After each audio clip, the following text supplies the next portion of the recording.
Hello viewers, আমি John. আমি Johnny. Welcome back to our channel cooking with John and Johnny. আজকে আমরা আপনাদের করে দেখাবো চিংড়ি মাছ দিয়ে পুঁই শাক। চলুন শুরু করা যাক।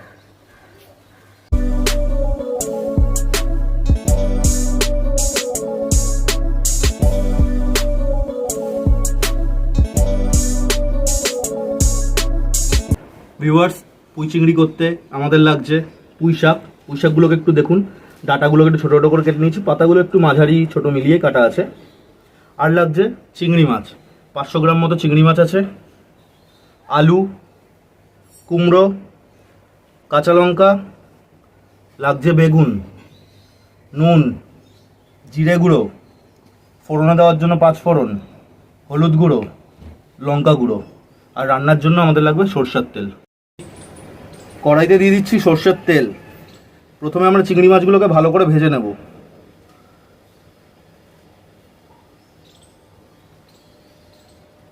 তেলটা খুব ভালো মতো গরম হয়ে গেছে। এবারে আগের থেকে নুন আর হলুদ দিয়ে ম্যারিনেট করে রাখা চিংড়ি মাছটা দিয়ে দিচ্ছি।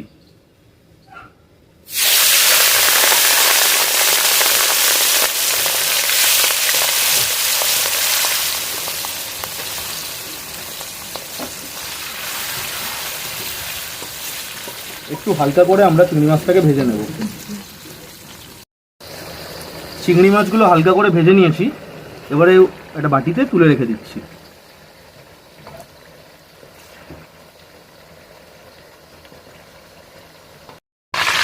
তেলের মধ্যে দিয়ে দিচ্ছি একটু 5 ফোড়ন।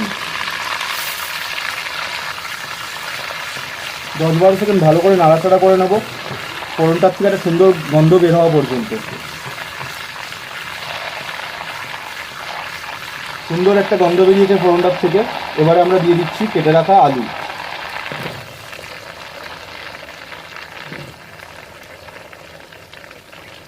আলুগুলোকে একটু বড় বড় করেই কাটতে হবে আমাদের।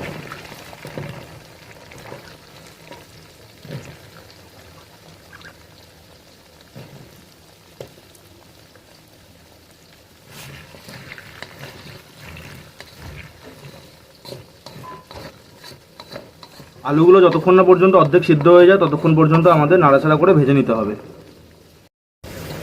দিয়ে দিচ্ছি সামান্য একটু নুন,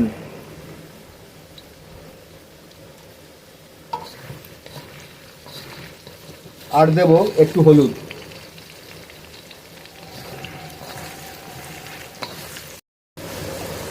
দিয়ে দিচ্ছি কেটে রাখা কুমড়ো।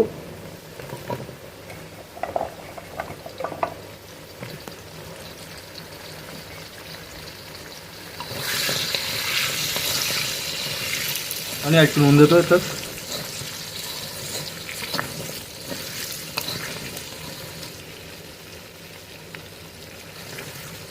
নুন দিয়ে কুমড়োগুলোকে আলুটার সাথে ভালো করে কষিয়ে নেব, যাতে কুমড়োগুলো আমাদের হালকা সেদ্ধ হয়ে যায়।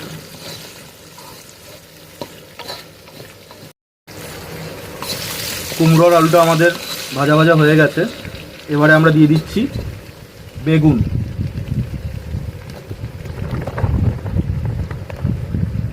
মানে একটু নুন আর হলুদ দিয়ে দেয়।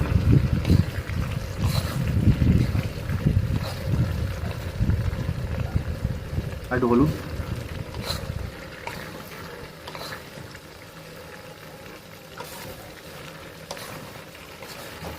নুন হলুদ দিয়ে কুমড়ো, আলু আর বেগুনটাকে আমরা ভালো করে কষিয়ে নেব।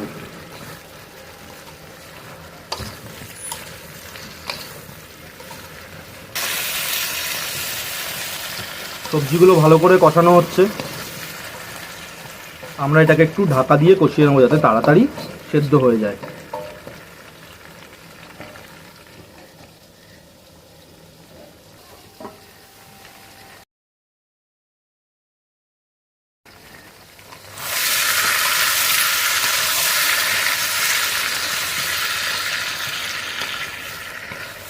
সবজিগুলো কষানোর একটা সুন্দর গন্ধ এসছে।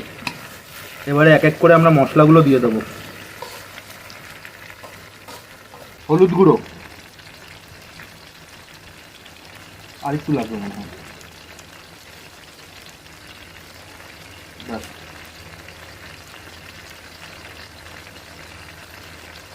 লঙ্কা গুঁড়ো,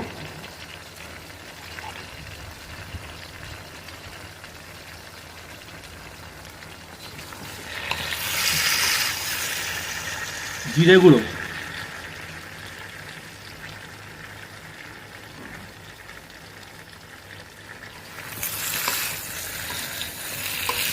মশলা কষানোর একটা সুন্দর গন্ধ এসছে।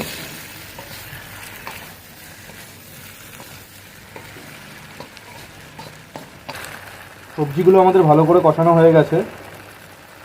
এবারে কেটে রাখা পুঁই শাকগুলো দিয়ে দিচ্ছি।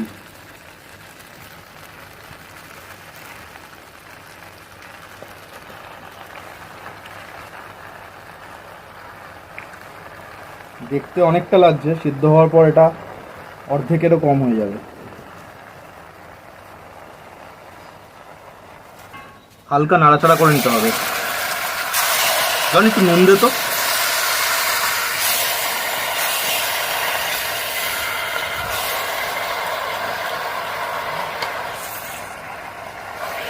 নুনটা দিলে পুঁই শাকটা তাড়াতাড়ি সেদ্ধ হয়ে যাবে।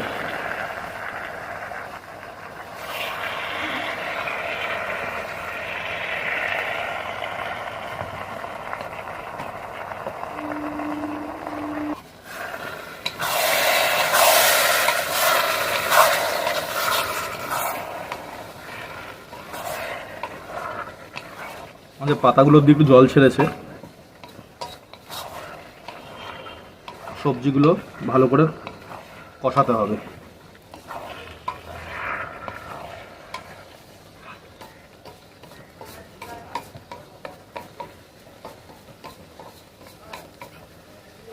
কাঁচা লঙ্কাগুলো আমরা এই পর্যায়ে দিয়ে দেব। আমাদের আরেকটু মশলা লাগবে, আর একটু জিরে গুঁড়ো আর একটু লঙ্কা গুঁড়ো আমরা দিয়ে দেবো।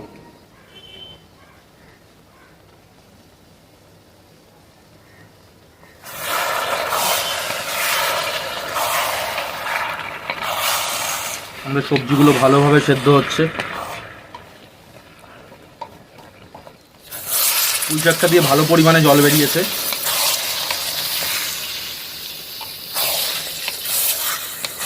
আলুগুলো আমাদের ভালো করে সেদ্ধ হয়ে গেছে। এবার আমরা দিয়ে দেবো আগের থেকে ভেজে রাখা চিংড়ি মাছ।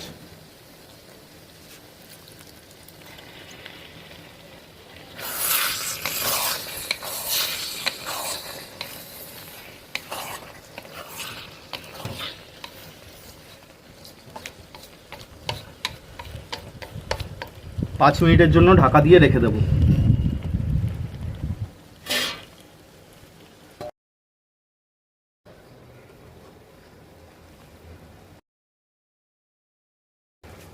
পাঁচ মিনিট পর এবারে আমরা একটা ভাজা মশলা বানিয়ে রেখেছিলাম ধনে, জিরে আর মৌরি গুঁড়ো দিয়ে, সেটা দিয়ে দেবো।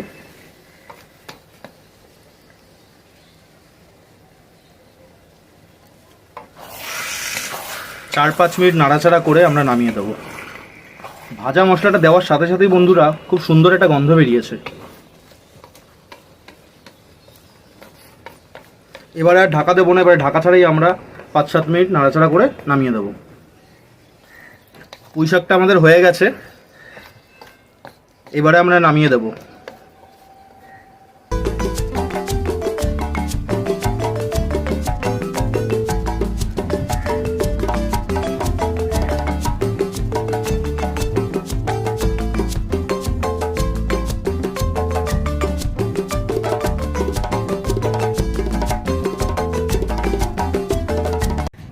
ভিউয়ার্স, আমাদের পুঁই শাক দিয়ে চিংড়ি মাছটা রান্না করা সম্পূর্ণ কমপ্লিট হয়ে গেছে। যদি ভিডিওটি আপনাদের ভালো লেগে থাকে তাহলে অবশ্যই একটি লাইক করে দেবেন, আর আমাদের চ্যানেলটিকে যদি সাবস্ক্রাইব না করে থাকেন তাহলে প্লিজ সাবস্ক্রাইব করে দেবেন নতুন নতুন ভিডিও পাওয়ার জন্য। ধন্যবাদ।